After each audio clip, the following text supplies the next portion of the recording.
आज मैं आपको पार्ट 3 क्यों क्यों लड़की पढ़ाऊंगी। इसमें एक जो है छोटी सी लड़की मोइना की कहानी है, ठीक है, जो 10 साल की है। छोटी सी लड़की थी मोइना, लगभग 10 वर्ष की। एक बड़े से सांप का पीछा कर रही थी और मैं उसके पीछे भागी। उसे पकड़कर बोली, ना मोइना ना, काट लेगा। मैं उसे आंगन तक घसीट कर ले आई और जहाँ उसकी माँ खीरी टोकरी बुन रही थी। चलो थोड़ा आराम कर लो, खीरी ने कहा। मोइना ने मटक कर कहा, क्यों? फिर बाबू की बकरियां कौन लाएगा और लकड़ी लाना, पानी लाना, ये सब कौन करेगा? मोइना अपने काम पर भाग गई। खीरी सिर हिलाती हुई बोली, ऐसा बच्चा नहीं देखा कभी बस कहती रहती है क्यों क्यों। गांव के डाकिया बाबू ने तो उसे क्यों क्यों लड़की का नाम दे रखा है। मुझे तो अच्छी लगती है मोइना, मैंने कहा।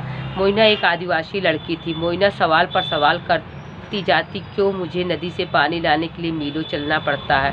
हम पत्तों की झोपड़ी में क्यों रहते हैं? हम दिन में 2 बार चावल क्यों नहीं खा सकते?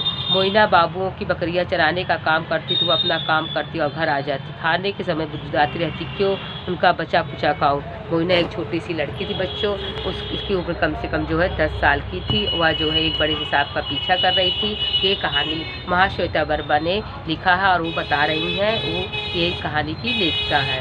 वो जो है तो जो महाश्वेता वर्मा थी, लेखक थी, वो उनके पीछे भागी और उसे जो है पकड़ कर ले आई। कहीं तुम्हें ये सांप काट लेगा। और तुम तो उसकी माँ जो है टोकरी बुन रही थी। उसकी माँ ने कहा थोड़ा आराम कर लो। तो उसने मटक कर कहा कि बाबू की बकरियां कौन लाएगा, लकड़ी कौन लाएगा और पानी कौन लाएगा। वो अब अपने काम पर भाग गई। तब उसकी माँ बोली, ऐसा बच्चा मैंने नहीं देखा, केवल सवाल पर सवाल करती है क्यों क्यों। इसीलिए डाकिया बाबू ने उसका नाम क्यों क्यों लड़के रख दिया है। तब जो लेखिका थी वो बोली, मुझे बहुत अच्छी लगती है। मोइना बच्चों एक आदिवासी लड़की थी जो बहुत पुराने ढंग से अपनी ज़िंदगी बिता रही थी। मोइना सवाल करती थी, क्यों मुझे मीलों चलकर पानी लाना पड़ता है? क्यों हमें पत्तों की झोपड़ी में रहना पड़ता? क्यों हम 2 बार जो है चावल नहीं खा सकते हैं? और जो है मोइना बाबू की बकरियां चराती थी और अपना काम करके घर आ जाती थी। खाने के समय में वो बड़बड़ाती रहती थी, क्यों मैं उनका बचा कुचा हुआ खाना खाऊं। मैं तो बढ़िया खाना खाऊंगी, शाम को और सारे घर वालों के साथ बैठकर खाऊंगी। उस वर्ष मैं समित के साथ वहाँ 1 माह तक रुकी थी। एक सुबह मोइना ने बताया कि वह समिति वाली झोपड़ी में मेरे साथ रहेगी। इतना ही नहीं, वह एक जोड़ी कपड़े लिए आ पहुँची थी। हमारी समिति की शिक्षिका मालती ने मुझसे कहा, आप तो तंग आ जाएंगी इसकी क्यों क्यों सुनते सुनते। वो जो है कहती है कि मैं शाम को अच्छा खाना खाऊंगी और अपने सारे घर वालों के साथ बैठकर खाऊंगी। मैं जो मतलब लेखिका थी वो कहती है, मैं वहाँ पर 1 वर्ष जो है 1 माह के लिए वहाँ पे रुकी थी। और एक सुबह को मोइना ने बताया कि वह समित वाली झोपड़ी में मेरे साथ रहेगी और अपने साथ वो एक जोड़ी कपड़े भी ले आई थी। तब शिक्षिका मालती ने कहा कि आप इसके क्यों क्यों प्रश्न से तंग आ जाएंगी, परेशान हो जाएंगी। और सचमुच वह माँ ऐसा भी था कि पूछो मत। मोइना पूछती, मछलियाँ बोल क्यों नहीं पाती? अगर कई तारे सूरज से भी बड़े हैं तो वे इतने छोटे क्यों नज़र आते हैं? और हर रात को सोने के पहले किताब क्यों पढ़ती हो? वह जो है जो लेखिका थी उससे प्रश्न करती थी कि मछलियाँ बोल क्यों नहीं पाती हैं? अगर कई तारे सूरज से बड़े हैं तो इतने छोटे क्यों दिखाई देते हैं? और सोने से पहले आप किताब क्यों पढ़ती हैं? क्योंकि किताबों में तुम्हारे क्यों क्यों के उत्तर मिलते हैं। इस बार मोइना चुप रही। उसने कमरा ठीक ठाक किया। फिर उसने कहा, मैं पढ़ना सीखूंगी और अपने सारे सवालों के जवाब ढूंढ निकालूंगी। तब लेखिका कहती हैं कि तुम्हारे क्यों क्यों के उत्तर जो इस किताब में मिलते हैं। तो मोइना चुपचाप रही और उसने कमरा ठीक किया और उसने कहा कि मैं भी पढ़ना सीखूंगी और सारे सवालों के जवाब ढूंढ निकालूंगी। मोइना मुझसे पढ़ने लगी। जो वह मुझसे सीखती वह बकरियां चराते समय दूसरे बच्चों को बताती। कई तारे तो सूरज से भी बड़े हैं। सूरज पास है इसलिए इतना बड़ा दिखता है। मछलियाँ हमारी तरह बातें नहीं कर सकती। उनकी अपनी भाषा है जो सुनाई नहीं देती।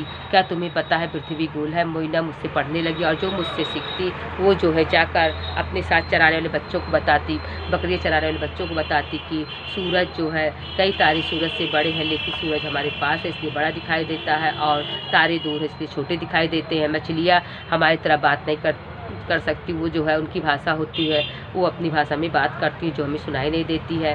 क्या और कहती है कि जो है पृथ्वी गोल है। 1 वर्ष के बाद जब मैं गांव में पुनः पहुंची तो सबसे पहले मोइना की आवाज़ सुनाई दी, क्यों आज स्कूल आज स्कूल क्यों बंद है? समित के स्कूल के अंदर एक बकरी को अपने साथ घसीटते हुए मालती से पूछा है। 1 वर्ष के बाद जब मैं फिर पुनः, लेखिका कहती, जब 1 वर्ष के बाद 1 साल के बाद मैं पुनः इस गाँव में लौटी तो मुझे मोइना की आवाज़ सुनाई पड़ी। उसने कहा कि आज स्कूल क्यों बंद है, और जो है वह जो है समित के अंदर एक बकरी घसीटते हुए आई और मालती से पूछा,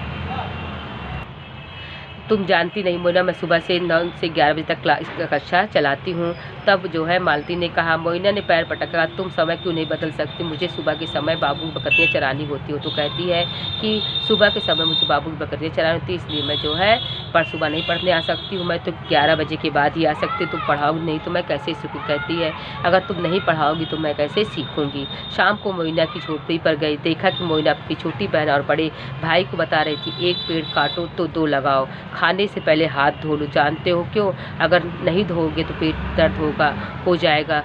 तुम कुछ नहीं जानते हो। क्योंकि तुम समित की कक्षा में नहीं जाते हो। जो है शाम को मैं जब मोइना की झोपड़ी पर गई, लेखिका कहती है कि तब मैंने देखा कि मोइना अपने छोटी बहन और बड़े भाई से बता रही थी कि अगर 1 पेड़ काटो तो 2 पेड़ लगाओ, और खाने से पहले हाथ धो लो। अगर हाथ नहीं धोओगे तो तुम्हारे पेट में दर्द हो जाएगा। लेकिन तुम्हें कुछ नहीं पता है, क्योंकि तुम समित की कक्षा में पढ़ने नहीं जाते हो। मोइना अब 18 वर्ष की है, वह समित की स्कूल में पढ़ती है। अगर आप उसके स्कूल के पास से गुजरेंगे तो आपको उसकी आवाज़ सुनाई देगी। आलस मत करो, सवाल करो मुझसे। और दूसरे बच्चे भी अब पूछना सीख रहे हैं क्यों? मोइना अब 18 साल की हो गई है, वह समित के स्कूल में पढ़ती है, और जब अगर उसके स्कूल के पास से आप गुजरेंगे तो आपको उसकी आवाज़ सुनाई देगी। आलस मत करो, सवाल करो मुझसे। और दूसरे बच्चे भी पूछना सीख गए हैं, क्योंकि ये कहानी महाश्वेता देवी ने लिखा है बच्चों। ठीक है, इस लेखिका की जो है लेखिका महाश्वेता देवी हैं, और उन्होंने कहानी मोइना के ऊपर लिखा। इस लेसन को आप पढ़ लीजिएगा, अच्छे से रीड कर लीजिएगा, तभी मोइना की कहानी आपको समझ में आएगी कि जिनके पास दिमाग होता है और जो कुछ जानने की जिज्ञासा रखते हैं वो प्रश्न पे प्रश्न पूछते हैं। धन्यवाद।